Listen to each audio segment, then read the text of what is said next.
nodules et qui est la classification Euthyrates. Donc, on aura un bref rappel anatomique pour commencer. Ensuite, on va voir l'échographie de la thyroïde de façon générale, le matériel nécessaire, la technique, le résultat, pour entamer le principal sujet qui est le nodule thyroïdien. Comment l'analyser échographiquement, comment le classer selon la nouvelle classification Euthyrates, et on va dire un mot de l'Euthyrates en cas de thyroïde multinodulaire, comment procéder, parce que c'est le cas le plus fréquent. Et je vais vous donner un exemple de compte rendu standard. Alors, vous le savez tous, la glande thyroïde, c'est une glande impaire et médiane située à la face antérieure de la trachée, donc en dessous de la pomme d'Adam chez l'homme. Elle se compose de deux lobes latéraux avec un isthme médian. Et on a le lobe pyramidal ou de l'alouette qu'il ne faut pas oublier, qui peut être le siège aussi de nodules. Alors vous savez que la région cervicale, c'est une région qui est très riche. On a non seulement la glande thyroïde, mais on a des éléments vasculaires de part et d'autre des deux lobes. On a les muscles pré-thyroïdiens qui sont les muscles sous-hyoïdiens et les muscles sternocléidomastoïdiens et bien sûr les chaînes ganglionnaires. Alors pour l'échographie de la thyroïde, comme c'est un organe superficiel, on aura besoin d'une sonde linéaire haute fréquence de 7,5 à 10 MHz en général. Et plus on augmente en fréquence, plus on aura une meilleure résolution. Essentiellement, ça va être intéressant pour l'étude des microcalcifications, on va le voir tout à l'heure. Pour la technique, le patient est en décubitus dorsal avec un cou en hyperextension.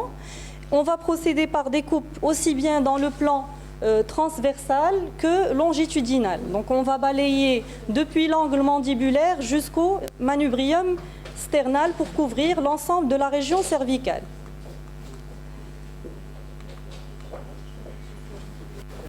Alors ici, on a une coupe transversale du lobe thyroïdien droit, une autre coupe transversale du lobe thyroïdien gauche. Vous voyez comment mesurer, on doit mesurer le volume de la thyroïde. Donc on a ici sur une coupe transversale la largeur du lobe, son épaisseur, aussi bien du côté droit que du côté gauche. Puis on doit mesurer la hauteur du lobe pour avoir un volume global. Mais je vous ai facilité un petit peu la tâche. Déjà, en mesurant, il faut retenir les valeurs 2 cm, 2 cm et 6 cm de hauteur. Si on est au-dessus, c'est qu'on est devant un goitre.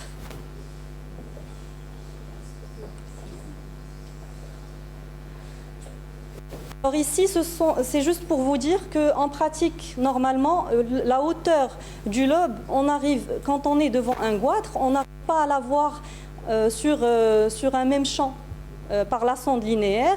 Alors il y a quelques petites astuces. On peut appuyer sur le mode trapézoïdal qui élargit un petit peu le champ. Et quand le lobe est plus volumineux que ça, on peut s'aider de la sonde abdominale juste pour avoir la hauteur et puis ensuite reprendre notre sonde linéaire. Alors les derniers échographes, ils sont dotés d'un mode panoramique comme ce que vous avez sur vos portables qui permet de couvrir toute la hauteur du lobe et mesurer les volumineuses lésions de façon générale. Donc on n'aura pas besoin de changer de sonde, c'est plus simple. C'est un logiciel. Il faut demander si vous l'avez sur votre appareil. Il n'existe pas sur tous les appareils. Alors, une fois on a mesuré la glande thyroïde, il faut vérifier bien sûr son écostructure. Alors, la glande thyroïde, elle est toujours plus échogène que les muscles pré-thyroïdiens. Toujours, de façon générale. Elle doit être plus échogène que les muscles. C'est intéressant à remarquer parce que tout à l'heure, quand on va voir la classification, on va voir comment on va étudier l'échogénicité des nodules, aussi bien par rapport au parenchyme que les muscles. Alors ici, juste pour connaître un petit peu les organes de voisinage, vous le savez déjà, on a la glande thyroïde, la trachée en arrière, les deux axes vasculaires jugulo-carotidiens de part et d'autre des deux lobes. On a l'œsophage, bien sûr, qu'il ne faudrait pas confondre avec une adénopathie ou bien un nodule parathyroïdien parfois. Et on a les chaînes ganglionnaires qu'on va suivre le long des axes jugulo-carotidiens essentiellement. Alors on peut avoir des variantes anatomiques, aussi bien de taille que de forme que de situation. En général, on aura un lobe droit qui prédomine un petit peu par rapport au gauche. Alors pour ce qui est de la taille aussi, on peut se trouver devant une atrophie ou une hypotrophie, essentiellement en cas de thyroïdite chronique. L'absence complète, elle est très rare. En général, c'est plutôt une thyroïde ectopique qui peut siéger de la base de la langue jusqu'au médiastin supérieur, donc qu'il faudra rechercher. Et de forme, par exemple, là, il s'agit de deux coupes longitudinales. Ça aussi, c'est une coupe longitudinale. Donc, vous remarquez que ce lobe, il est mince et haut, et que celui-ci, il est court et épais. Donc, ça varie d'un individu à un autre. Alors, on entre dans le vif du sujet. Le nodule thyroïdien, comment on va l'analyser en échographie? Alors déjà, il faut savoir que c'est une pathologie qui est fréquente et qu'on est le plus souvent devant des incidentalomes. Donc les nodules, heureusement qu'ils sont bénins dans 95% des cas, mais dans 5% des cas, on est devant un cancer et c'est ça le but de cette présentation, c'est de ne pas passer à côté d'un cancer. Donc l'échographie elle a un rôle primordial, elle permettra de poser l'indication de la cytoponction et ce pour opérer le moins possible de nodules bénins et bien sûr sans méconnaître un cancer. Alors ici, c'est une diapositive qui montre un petit peu la fréquence relative des tumeurs thyroïdiennes. Comme je vous ai dit, elles sont bénignes dans 95% des cas. Et pour les tumeurs malignes, elles sont largement dominées par le carcinome papillaire. Alors l'analyse échographique du nodule. On va analyser tout d'abord sa forme, ensuite ses contours et son écostructure. Pour la forme, en général, on se trouve devant des nodules qui sont ovalaires, dont le grand axe est parallèle à celui du lobe. Donc c'est une forme ovalaire, c'est la forme ovalaire ou bien la forme régulière qui est tout à fait bénigne. Parfois, on peut se trouver devant des nodules dont l'épaisseur est plus est supérieure à la hauteur du nodule en coupe longitudinale, ou bien l'épaisseur elle est supérieure à sa largeur. Ça, c'est un nodule qui est suspect. Alors, les contours, ils peuvent être soit réguliers et nets, comme on a sur cette image, soit flous. En général, c'est le cas des nodules isoéchogènes par rapport au parenchyme adjacent, soit irréguliers. Et en cas de contours irréguliers, il peut s'agir de contours lobulés, macrolobulés ou microlobulés, comme il peut s'agir de contours spiculés.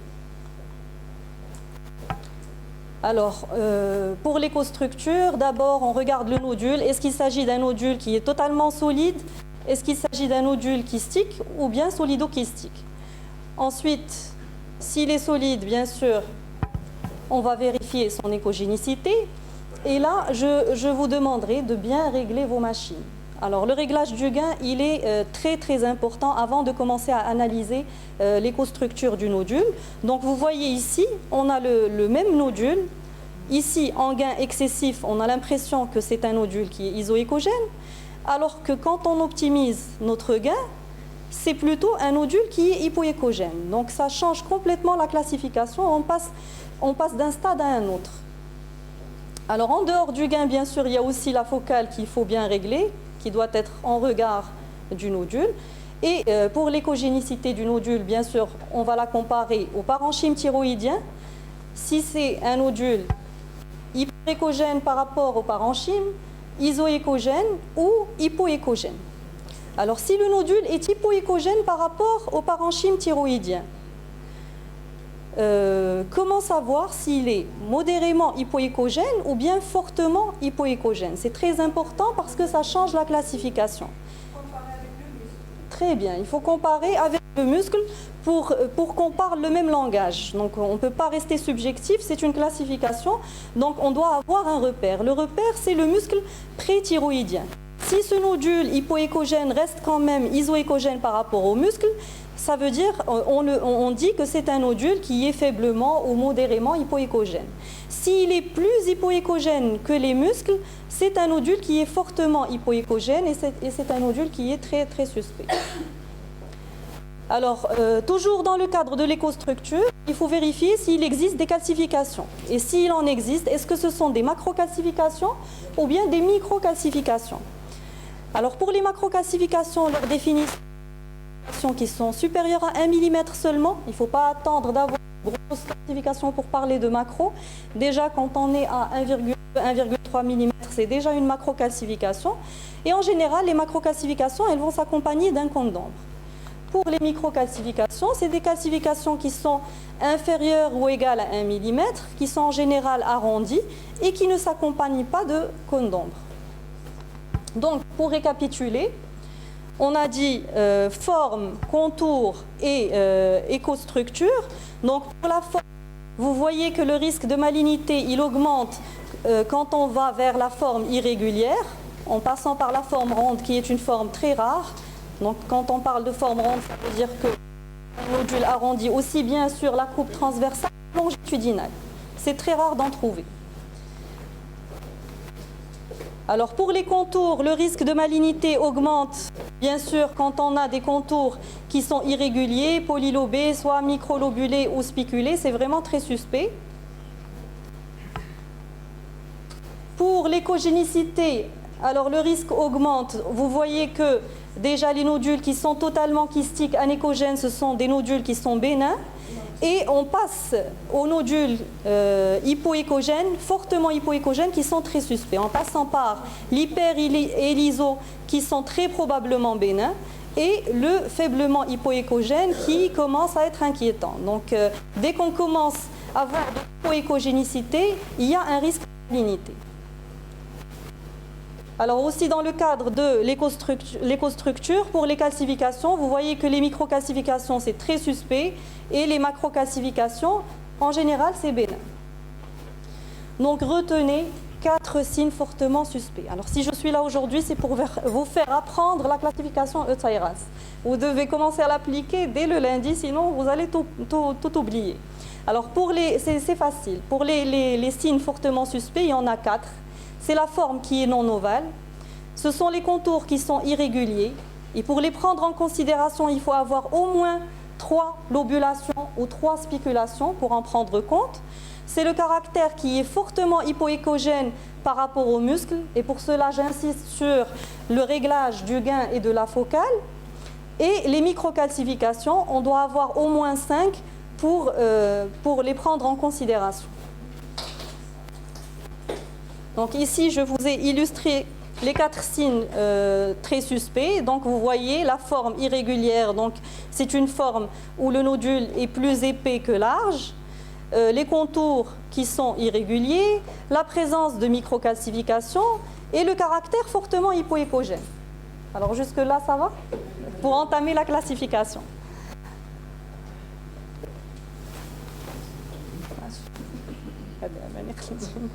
Alors la classification Euteyraz. Alors tout d'abord, pourquoi on s'acharne à comprendre cette classification et à l'utiliser? Alors tout d'abord, pour homogénéiser la description, vous voyez, il faut parler le même langage. Quand on dit un nodule est modérément hypoéchogène, il va être compris des autres confrères qui seront automatiquement d'accord s'ils ont un réglage adéquat, parce qu'on a déjà un repère pour le muscle. Quand on parle de forme non ovale ou forme irrégulière, on va tous comprendre que c'est un nodule qui n'est pas ovalaire. Donc déjà, on parle le même langage. Puis, pour la classification, bien sûr, son but, c'est d'évaluer le risque de malignité. Est-ce qu'on doit être rassuré devant un nodule ou bien s'inquiéter et pousser un petit peu les investigations? Et bien sûr, tout ça pour standardiser notre prise en charge. Donc, connaître les indications de la cytoponction. Est-ce qu'il faut la faire? Est-ce qu'il faut juste surveiller? Alors, la classification, la voici, elle est très très simple. Alors, comme ce que je vous ai dit tout à l'heure, devant tout nodule, il faut vérifier s'il existe un signe des 4 signes fortement suspects: forme non ovale, contour irrégulier, hypoécogénicité marquée et microcalcification. S'il existe au moins un seul de ces signes, c'est un EUTHIRADS 5. Donc vous voyez que c'est plus simple par rapport à l'ancienne classification TIRADS où on devait compter s'il y avait 1 ou 2 signes, 2 ou 3 signes, et on prenait en compte aussi les adénopathies. Ici, on se fixe sur le nodule et on vérifie. S'il y a au moins un de ces 4 signes, c'est un EUTHIRADS 5 et le risque de cancer est élevé. Si aucun signe de forte suspicion n'est retrouvé, on est devant 3 situations. Alors, soit que le nodule est complément kystique et là, on est tranquille, c'est un EUTHIRADS 2, c'est un nodule qui est complètement bénin, soit on est devant le EUTHIRADS 3 ou 4 et pour ça, il faut juste savoir si le nodule est iso, hyper ou hypoécogène. Alors, pour les iso et hyper, elles sont regroupées au niveau de l'EUTHIRADS 3. Ce sont des nodules à risque faible. Pour les modérément hypo, c'est le EUTHIRADS 4. Comme ce que je vous ai dit tout à l'heure, dès qu'on voit l'hypoécogénicité, on commence à s'inquiéter. Donc, ça soit un 4, soit un 5. Pour les iso et hyper, c'est un 3. Pour les kystiques, c'est un 2. Est-ce que c'est bon? Parce qu'on va tester nos connaissances. Est-ce qu'il y a des questions? Non? Oui? Les TIRADS plutôt 4 et 5, risque intermédiaire élevé. Pour les 3, c'est un risque qui est faible quand même, 2 à 4%, mais vous allez voir pour les indications, est-ce qu'il faut surveiller ou cytoponctionner, on va voir ça tout à l'heure. On va le voir, bien sûr, on va le voir. Bien sûr, oui. Ça va être selon la taille aussi, on va le voir. Alors, on va apprendre à scorer. Je vous ai mis des nodules et on va essayer de scorer ensemble. Alors, il faut que ça soit interactif pour essayer de fixer les idées. Donc ici, c'est un nodule. Tout d'abord, on commence par la forme ovalaire, les contours réguliers, l'écostructure kystique et il est anécogène. Donc c'est un EUTHIRADS 2, effectivement. Alors celui-ci, qui peut me le décrire? Oui, ovalaire, contour net et régulier, kystique, mais pas complètement, avec des cloisons. Oui, effectivement. Est-ce que vous avez une idée de son nom? Parce qu'il a un nom particulier. Effectivement, très bien, c'est le nodule spongiforme. Alors le nodule spongiforme, il a cet aspect d'éponge, il est majoritairement kystique avec des cloisons. Il est totalement bénin, comme si on voyait un kyste. Donc c'est un EUTHIRADS 2. Très bien. Alors ici, je vous ai illustré, voilà. Est-ce qu'il s'agit de microcalcification, de macrocalcification ou d'autres choses? Effectivement, comme on a dit tout à l'heure, les microcalcifications, elles n'ont pas de cône d'ombre, pas d'artefact, elles sont arrondies 1 mm, c'est vrai, mais on se trouve devant, devant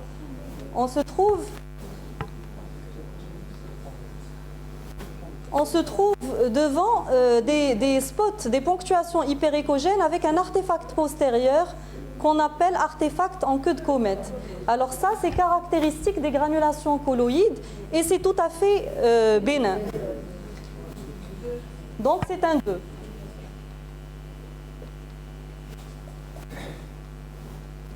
Alors je vous ai mis ce cas aussi, on peut avoir au sein du parenchyme thyroïdien plusieurs nodules et chaque nodule comporte un petit spot hyperécogène avec un artefact en queue de comète. Ce sont des nodules qu'on dit des nodules colloïdaux, c'est un EUTHIRADS 2.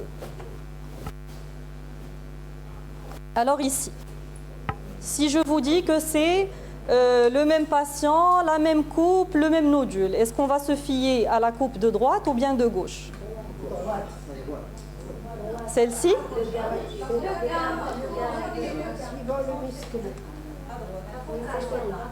Celle-là? Non, très bien. Alors, le gain, on n'a pas possibilité de l'évaluer comme ça sur une image fixe.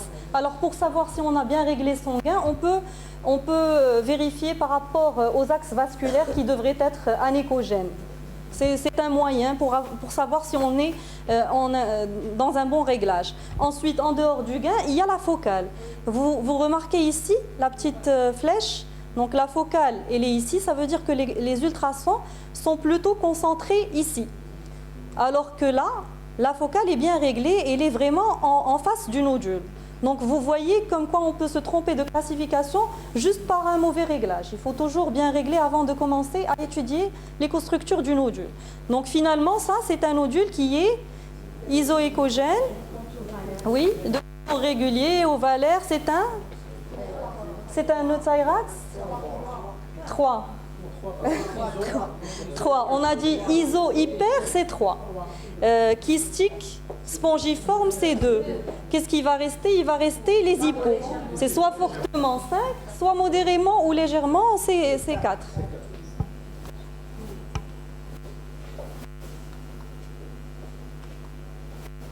Alors ici, c'est un nodule. Alors, qui est toujours ovalaire, de contour net et régulier, qui est solide, kystique, mixte, bien sûr mixte, solido-kystique, prédominance solide. Donc qu'est-ce qu'il faut faire devant ce cas? Comment on va procéder? Il faut se fier à sa portion kystique, sa portion...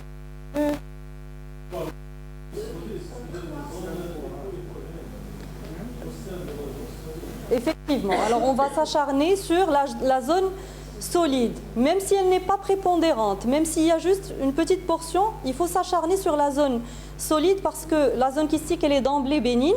Donc, vérifier au niveau de la zone solide, comment elle est déjà son écogénicité par rapport au parenchyme thyroïdien et s'il existe ou non des calcifications, essentiellement des micro-calcifications. Alors, ce nodule, comment il va être classé? C'est un 3, très bien. C'est un 3, effectivement. Oui. Effectivement, c'est un 3. Ici.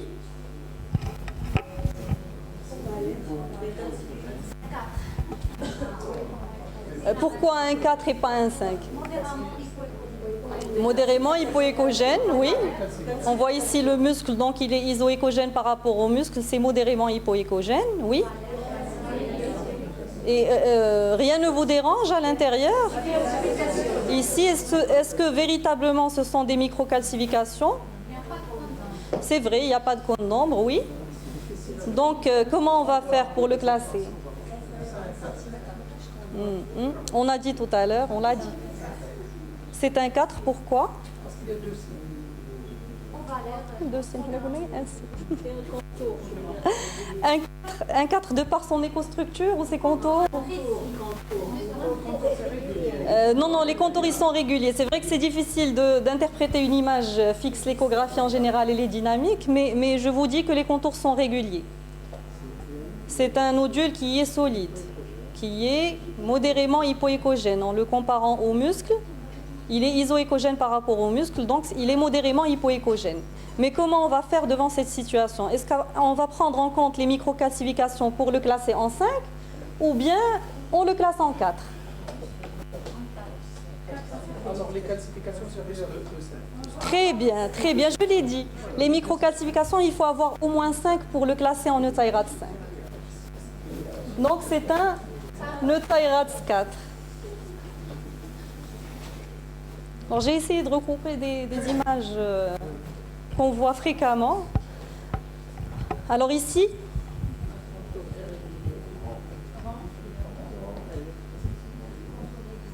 rond, on n'a pas la coupe perpendiculaire pour savoir si effectivement il est rond ou ovalaire. Mais considérons qu'il est ovalaire de contour régulier avec même un halo autour, comment il est son écogénicité? Elle est hétérogène, effectivement. On a des zones hypo, modérément hypo, oui, modérément hypo, et des zones iso, voire hyper. Alors, comment on va le classer, à votre avis? Pourquoi 4 et non pas 3? Pourquoi on va se fier à l'hypoécogénicité plutôt qu'à l'hyperécogénicité? Est-ce qu'il faut par exemple vérifier quelle est la composante dominante ou pas? Non, non, non. Non, très bien. Très bien. Dès qu'on a de l'hypoécogénicité, il vaut mieux partir par excès, faire une cytoponction et s'assurer. C'est très bien. Donc effectivement, c'est un Neuthyraz 4. Alors ici aussi, c'est un Neuthyraz 4. Vous voyez qu'il est majoritairement hyperécogène ou isoécogène. Et juste, s'il est partiellement hypoécogène, on dit que c'est un Neuthyraz 4. Alors ici, c'est un petit peu pareil. C'est juste pour vous dire que... Alors, non, il n'y a pas effraction de la capsule. Bon, ça c'est juste un artefact. Avec la peau, la capsule, elle est là, elle est régulière. Le nodule, il est ovalaire régulier, il est d'écostructure hétérogène, aussi bien hypo que iso. C'est un Neuthyraz 4 et celui-ci, il s'agissait d'un carcinome papillaire. Alors juste pour vous dire qu'il faut se fier à la composante hypoécogène. S'il existe même une petite composante, il faut le classer en Neuthyraz 4 et non pas 3. Alors ici...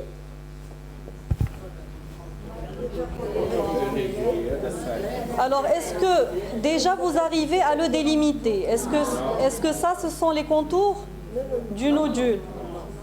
Si... Déjà, on s'attarde sur les contours, c'est pour ça que je vous ai mis cette diapositive. Alors déjà, à première vue, on peut se dire c'est un nodule qui peut se situer par là, il est de forme irrégulière, de contours irréguliers, mais si on regarde bien, on devine un petit peu les contours qui sont par là. Alors dans ce cas, si vous avez le Doppler sur vos machines, vous pouvez, il va être d'une aide précieuse car il délimite le nodule et vous voyez que c'est un nodule, tout ça c'est le nodule. Donc c'est juste des contours flous.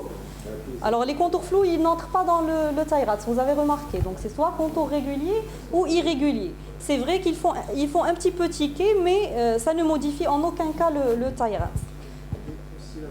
Alors pour la vascularisation, oui, Dr Bouelem, alors pour la vascularisation, elle n'entre pas non plus dans le Thayraz, c'est un signe accessoire. Donc il ne faut pas la prendre en considération. Alors voilà, donc c'est un nodule qui est apparemment rond et qui a une portion hypoécogène, fortement hypoécogène. Donc, on va le classer en 5. Très bien. Celui-là. Très bien. Donc déjà, quand on voit des contours irréguliers, c'est pas la peine de vérifier son écostructure. Est-ce qu'il est iso, hypo? On s'en fout pas mal. C'est les contours qui prédominent. Il y a au moins un signe. C'est un Thayraz 5. Ah, vous êtes devenu fort rapidement. Ah oui, oui, effectivement. Oui.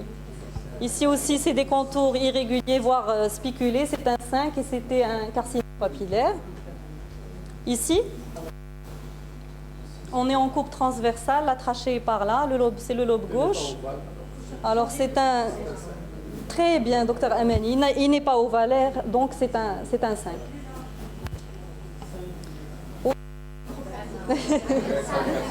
Microcal aussi, c'est un 5. Très bien. Et c'était un carcinome, oui.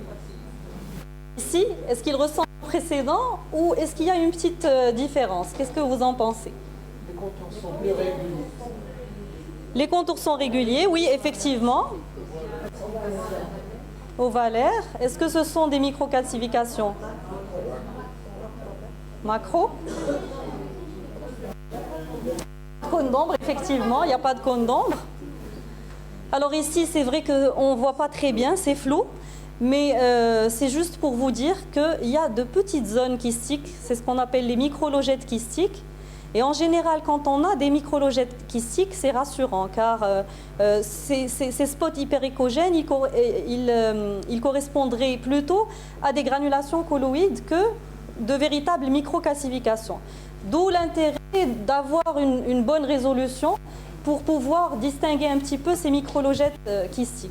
Et donc, comment classer ce nodule? On va se fier juste à son écogénicité. Est-ce qu'il est iso ou hyper? Et dans ce cas-là, ça sera un 3. Est-ce qu'il est plutôt hypo? Et ça sera un 4. Là, c'est un 3.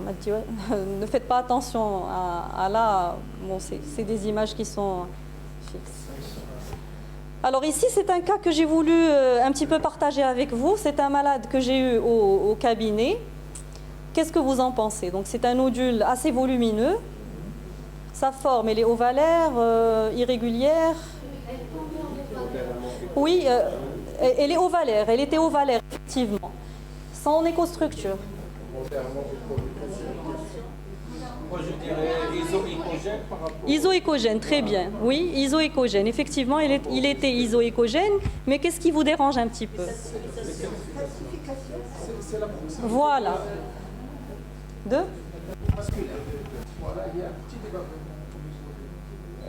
Oui, mais il reste bien limité, il reste intrathyroïdien, donc là,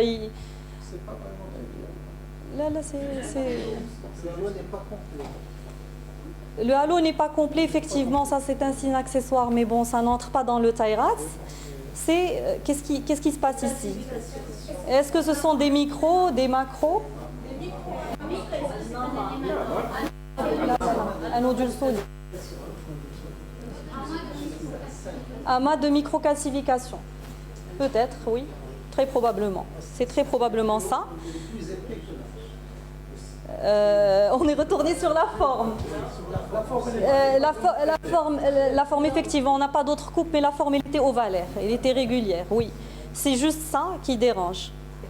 Donc, ce sont probablement... Alors, quand on ne sait pas trop si ce sont des microcalcifications ou autre chose, on est tout à fait en droit de parler de ponctuation écogène indéterminée. C'est ce qu'on dit dans la littérature. On dit que ce sont des ponctuations hyperécogènes indéterminées. Mais quand on dit ça, quelle sera notre classification et comment on va faire? Voilà, effectivement, il faut classer tout d'abord, il faut classer. Même si on décrit sur notre compte rendu, mais à la fin, il faut poser un TIRADS. Donc, dans ce genre de cas, il faut classer comme si c'était des microcalcifications, donc en 5, au moins temporairement, le temps de faire une cytoponction et de s'assurer. Si la cytoponction est maligne, on ne sera pas passé à côté d'un cancer. Et si elle revient bénigne, on pourra le reclasser en 4 ou en 3 selon son écogénicité. Donc celui-là, il a été classé temporairement en 5 et effectivement, c'était un carcinome papillaire de 2 cm. Donc j'ai pu avoir l'histologie car c'était plutôt un goitre multinodulaire avec de volumineux nodules. Donc l'indication chirurgicale était là. Après la thyroïdectomie, l'ANAPAT nous répond carcinome papillaire de 2 cm. Alors cette diapo, c'est juste pour vous dire que, par exemple, ici, on a plusieurs ponctuations hyperécogènes. On voit des micrologettes kystiques, mais parfois on a un doute. On se dit, est-ce que ces spots sont dans une zone solide ou bien microkystique? On ne sait pas trop. On classe d'abord en 5. Ici, c'était une catégorie bénigne. Et ici, c'était un carcinome papillaire. Donc, ce n'est pas très facile de se prononcer sur les microcalcifications, mais dans tous les cas, on classe en ETIRADS 5, on fait voilà. On va parler des indications, oui. Alors ici, comment vous trouvez ce nodule? Ovalaire. Les contours, ils sont macrolobulés, mais bon, on n'a qu'une seule ou bien 2 macrolobulations, c'est pas grave. Il est solidokystique, effectivement, majoritairement kystique anécogène. Et sa portion solide, on a dit qu'il fallait vérifier la portion solide. Même s'il est majoritairement kystique, il faut toujours faire attention à la portion solide. Alors, il est isoécogène, avec des microcalcifications. C'est un ETIRADS 5. Et c'était effectivement un carcinome papillaire. Donc il ne faut pas avoir juste la prédominance de la composante. S'il est majoritairement kystique, on se rassure, non. Alors ici, 5. Qui c'est qui a dit 5? 5. Oui. Alors, les contours du nodule. Volumineux. Alors ici, est-ce qu'on a une rupture capsulaire? Est-ce qu'on a... Oui, effectivement, c'est une rupture capsulaire. Et vous voyez ici les limites du nodule. Ici, à ce niveau-là, elles se confondent avec l'écostructure musculaire. Donc, il y a une infiltration du plan musculaire. Bien sûr, c'est un nodule qui est malin. C'est un Euthyrat 5. Alors ici, je pense pour terminer, les cas. Qu'est-ce que vous en pensez? Est-ce que c'est une classification, un nodule calcifié? Comment classer? Alors c'est une macroclassification qui a l'air d'être isolée avec un cône d'ombre. Alors pour les macroclassifications, est-ce que c'est bénin, c'est malin? C'est bénin et c'est un Euthyrat 2. Donc il ne faut pas s'inquiéter devant ce genre d'image. Je vous ai mis une autre image ici, une classification annulaire isolée. C'est un Euthyrat 2. Tout simplement. Alors, on a vu comment classer les nodules. Qu'est-ce qu'on en fait? On doit savoir qu'est-ce qu'on doit faire devant telle classe ou telle classe. Donc, il faut connaître les indications de la cytoponction. Alors, la cytoponction, elle est indiquée. Si on classe en Euthyrat 5, la cytoponction est indiquée en cas de nodule supérieur à 10 mm. Alors, si on a un nodule Euthyrat 5, mais qui est inférieur à 10 mm, on surveille. On surveille, mais en fait, c'est au cas par cas. Par exemple, si le nodule fait 8 mm et qu'il est accessible, il est sous-capsulaire, on peut tenter la cytoponction, on va y arriver. Sinon, on surveille. Pour les Euthyrat 4, la cytoponction est indiquée en cas de taille supérieure à 15 mm. Donc vous voyez qu'en fait, on ne fait pas beaucoup de cytoponction. On se fie aussi à la taille du nodule et au cours de la surveillance, s'il augmente, on va cytoponctionner. L'Euthyrat 3, au-dessus de 20. Donc retenez le chiffre 10, 15, 20. Et pour l'Euthyrat 2, il n'y a pas de cytoponction diagnostique. On peut faire éventuellement une ponction en cas de kyste volumineux compressif pour les mais le risque, tout à l'heure, il a voisiné les 0%. C'est bon? Sur combien de temps on revérifie? Par exemple, si on trouve 20 mm sur l'Euthyrat 5, on va revérifier. Alors effectivement, cette question, elle se pose. On l'a aussi posée, il n'y a pas de consensus. C'est au cas par cas. Par exemple, un 5, on ne va pas le lâcher. Au maximum 3 mois et on revérifie. Au maximum pour l'Euthyrat 5. Sinon, après, ça sera 6 mois, 1 an, selon le nodule. Très bien, docteur Bouhelem, j'allais y arriver. Effectivement, vous suivez bien. Alors, pour l'Euthyrat 5, même s'il fait moins d'1 centimètre, la cytoponction devient obligatoire s'il existe un ganglion suspect associé. Alors, d'où il ne faut jamais oublier de chercher les ganglions. N'oubliez pas les ganglions, c'est très important. Très bien, docteur Bouhelem. Alors, je vous rappelle un petit peu l'aspect des ganglions bénins. Donc, un ganglion bénin est un ganglion qui est généralement ovalaire, dont la taille n'excède pas 8 à 9 mm. Quand on parle de taille, on parle de petit axe. On mesure le petit axe du ganglion. Et qui a généralement un hile hyperéchogène, c'est très fréquent, donc vous voyez ça en général sur vos échographies cervicales.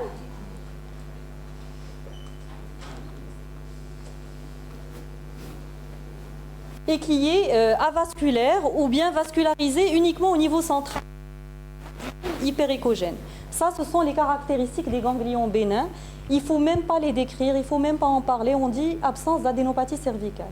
Vu que tout le monde a des ganglions qui sont tout à fait normaux, on ne va pas s'amuser à dire il y a des ganglions qui mesurent tant et tant. Non, ce sont des ganglions tout à fait bénins, on ne va pas les décrire. Pour le ganglion suspect, donc on lui réserve le terme d'adénopathie. Donc quand on dit adénopathie, c'est que le ganglion est suspect. Alors il est en général arrondi, il fait plus de 8 ou 9 mm, on ne trouve pas de hile hyperéchogène. Il est vascularisé. Alors la vascularisation, elle peut être soit périphérique, soit mixte, soit anarchique, c'est encore plus suspect. Et on a parfois des ganglions qu'on appelle thyroïde-like, c'est-à-dire que l'écostructure ganglionnaire elle est similaire au parenchyme thyroïdien. Donc ce sont des métastases d'un carcinome thyroïdien. Ou bien on peut avoir des microcalcifications ou des zones kystiques au sein même du ganglion, comme ce qu'on a sur ces images. Donc on a un ganglion, c'est vrai qu'il est ovalaire, il n'est pas très volumineux, mais vous voyez, il y a des portions kystiques, il y a des microcalcifications. Ici, c'est un ganglion qui est plutôt arrondi. On distingue un petit peu des microcalcifications. On les devine. Alors, pour le TIRATS, je vous dis un mot sur la thyroïde multinodulaire. Quand on est devant un goitre multinodulaire, qu'est-ce qu'on fait? Quel nodule classer? Comment on va faire? On n'a pas beaucoup de temps. C'est normal. Donc, je vous dicte un petit peu la conduite à tenir. Donc, devant une thyroïde multinodulaire, commencez bien sûr par mesurer la taille des lobes thyroïdiens avec l'isthme s'il est épais pour savoir si on est devant une simple thyroïde multinodulaire ou bien un goitre qui pourra nécessiter une chirurgie déjà. Après, on va rechercher les nodules EUThyroID5. Alors, toujours les 4 signes de forte suspicion. Contour irrégulier, forme non ovale, hypoécogénicité marquée, microcalcification. Quelle que soit la taille du nodule, on doit le décrire et le situer. Ensuite, on recherche les nodules à risque intermédiaire, mais seulement les nodules de taille supérieure à 5 mm. Alors, de façon générale, les nodules inférieurs à 5 mm, on les néglige. C'est comme s'ils n'existaient pas. Au-dessus de 5 mm, on décrit tous les nodules, bien sûr, plutôt. En dessous de 5 mm, on ne va décrire que les EUThyroID5. Les EUThyroID4, ça sera au-dessus de 5 mm. Déjà à cette étape, si on n'a ni nodule EUThyroID5 ni EUThyroID4, on aura éliminé 95% des cancers. Donc après, il va nous rester seulement chercher les nodules à faible risque et vérifier leur taille. S'ils sont supérieurs à 2 cm pour poser l'indication de la cytoponction, inférieurs à 2 cm, on va surveiller. C'est bon? Ça simplifie un petit peu la tâche devant les volumineux goitres multinodulaires. Alors, je vous ai mis un compte rendu d'échographie, un exemple. Déjà, on parle de la glande thyroïde, sa taille, lobe droit, lobe gauche, isthme. Alors, c'est le cas le plus fréquent. On se trouve devant des nodules bilatéraux, ovalaires bien limités, contournés irréguliers, majoritairement iso. C'est le cas le plus fréquent, n'est-ce pas?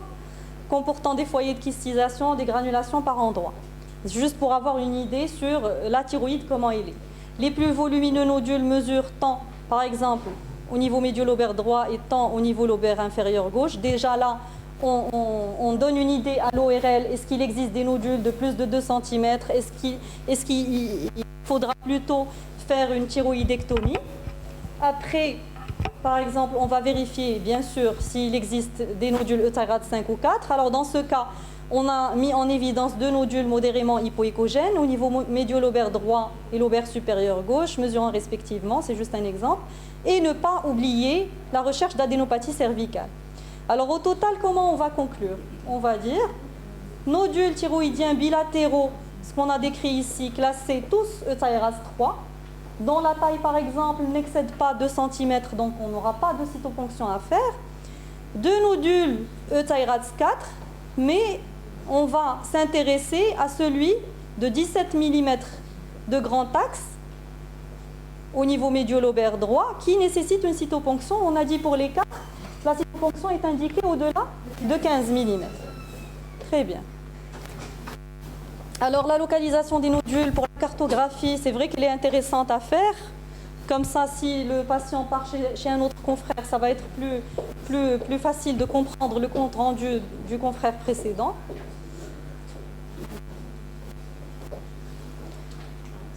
Donc, oui, avec plaisir.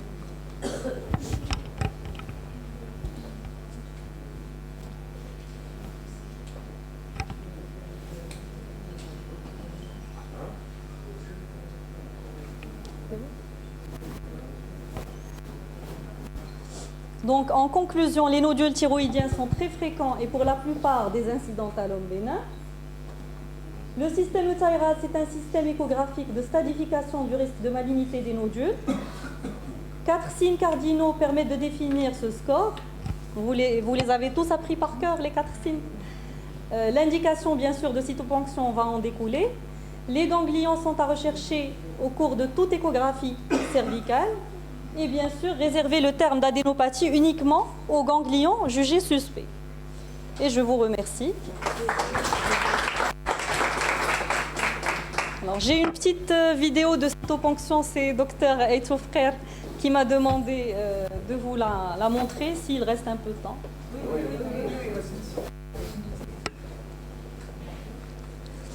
Alors déjà, la cytoponction, c'est un geste qui est anodin, qui n'est pas douloureux, il faut rassurer le patient.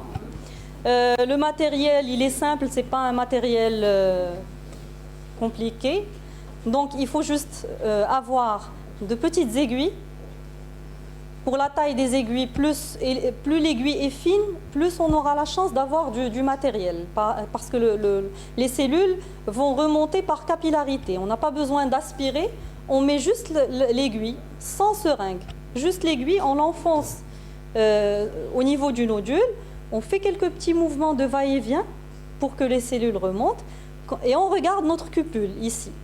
Quand elle se remplit, quand on est au tiers ou à la moitié, ça suffit. On fait sortir notre aiguille, on la monte sur la seringue qui est préalablement remplie d'air et on presse sur la seringue au niveau d'une lame, puis on étale. Quand on étale nos lames, on les laisse sécher un petit peu et on les met dans une enveloppe et on envoie au cytopathologie. Ce n'est pas très compliqué. Donc ici, je vous montre la vidéo.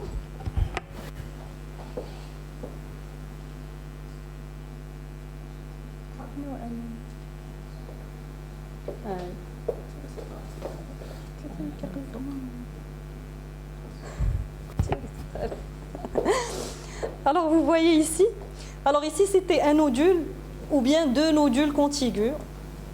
Alors déjà tout le nodule faisait 1 cm. Donc ici, mais pour ce nodule-là, il a été classé initialement en 5 parce qu'il y avait des ponctuations hyperéchogènes à l'intérieur. Donc on l'a classé en 5. C'est votre patiente, docteur Eliane. Donc vous voyez, vous devinez l'aiguille, vous allez voir la pointe qui se situe au sein du nodule. Et les mouvements, il ne faut pas avoir peur, on peut aller jusqu'à 50 fois. Du moment qu'on est dans le nodule, il n'y a aucun risque. Quelle position?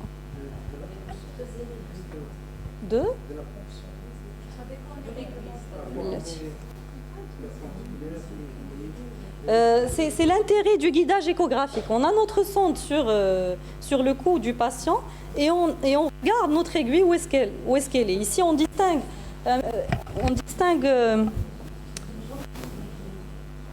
on devine, vous allez voir, on devine la pointe de l'aiguille qui est à côté d'une microcalcification.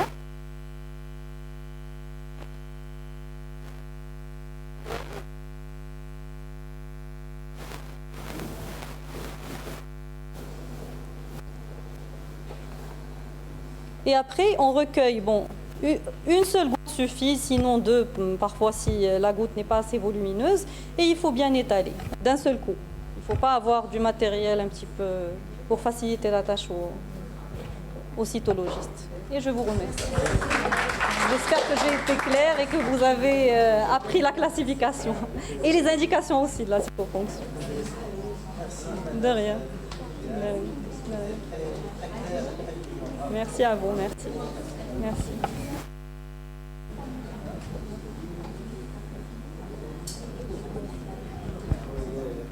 Est-ce qu'il y a des questions dans la salle?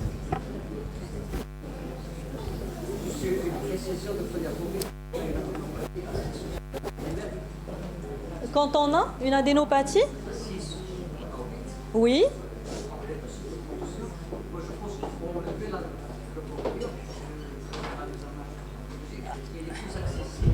Oui.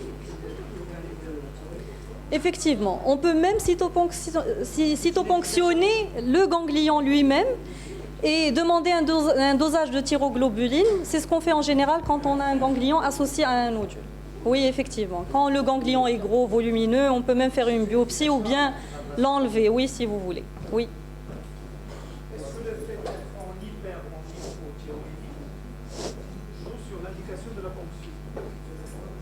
Très très bien. Alors, quand on a un nodule et on allume le Doppler et on voit qu'il est hypervascularisé, ça ne veut pas dire automatiquement qu'on est devant un nodule malin. C'est plutôt, est-ce qu'il s'agit d'un nodule autonome, c'est-à-dire un nodule toxique, et demandez d'abord la TSH. Si la TSH est basse, demandez une scintigraphie. Si le nodule est chaud à la scintigraphie, on ne va pas le toucher, on ne va pas faire de cytoponction. Très bien, docteur Amini, oui, effectivement, c'est une question. C'est une bonne question. Est-ce qu'il y a d'autres questions? Très clair. Oui, oui. Pour la place de l'élastomère. Oui, alors effectivement, sur l'ancienne classification, on parlait de rigidité en élastographie. On a totalement supprimé ça parce que l'élastographie, ce n'est pas vraiment objectif, ça reste subjectif. Et là, c'est limite. Par exemple, la profondeur, la présence ou non de calcification au sein du nodule, ils peuvent modifier l'indice de rigidité. Donc, on n'en prend plus compte. Non, non. Oui, oui, effectivement. Même si on l'a, ça n'entre plus dans le ThyRADS. Il y a des signes accessoires, si vous voulez, je peux vous les montrer. Je n'ai pas voulu trop vous encombrer. Mais il y a des signes accessoires qui nous font un petit peu tiquer. Et dans ce cas-là, on peut indiquer une cytoponction, même si, par exemple, il n'y a pas vraiment l'indication sur le ThyRADS seul. Est-ce qu'il y a une corrélation entre le ThyRADS et le Bethesda? Le ThyRADS et le Bethesda, il y a toujours des surprises. Alors, si vous remarquez bien sur les diapositives, alors, sur la diapositive où était marqué le risque, bon, on prend juste celle-là, la plus proche. Non. Donc, c'était la première, la classification EUThyRADS.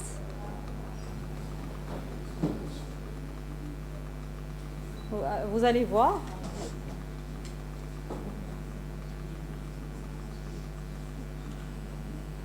Celle-là. Alors, par exemple, quand on dit qu'un nodule il est EUThyRADS 5, le risque, vous voyez la fourchette, elle est très très large, entre 26 à 87%. Donc, on a des surprises histologiques. D'ailleurs, le nodule que je vous ai montré qui a été cytoponctionné, finalement, c'était bénin. Alors qu'il était fortement hypoécogène, il y avait des ponctuations hyperécogènes à l'intérieur, mais finalement, il était bénin. Donc, il faut savoir aussi que la cytoponction, son intérêt, trouve son intérêt quand elle est positive. Quand elle est positive, c'est bien sûr, on est devant un cancer, on va opérer. Mais quand elle est négative, elle n'élimine jamais l'éventualité d'un cancer.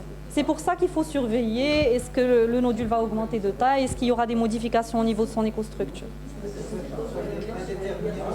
Oui, on n'arrive pas, effectivement. Effectivement, selon le Bethesda, oui, effectivement. Effectivement, oui. Oui.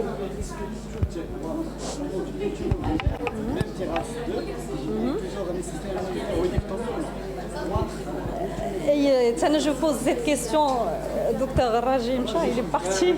Alors en général, on nous dit s'il est passe 2 cm, en général ils opèrent.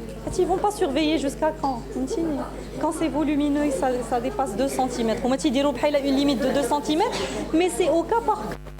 Il y a des patients qui n'aiment pas être opérés, on va surveiller. Et le patient, quand il est d'accord, on va opérer. C'est ce qu'on me répond quand je pose ce genre de questions. Effectivement. C'est bon. De rien. De rien, merci à vous.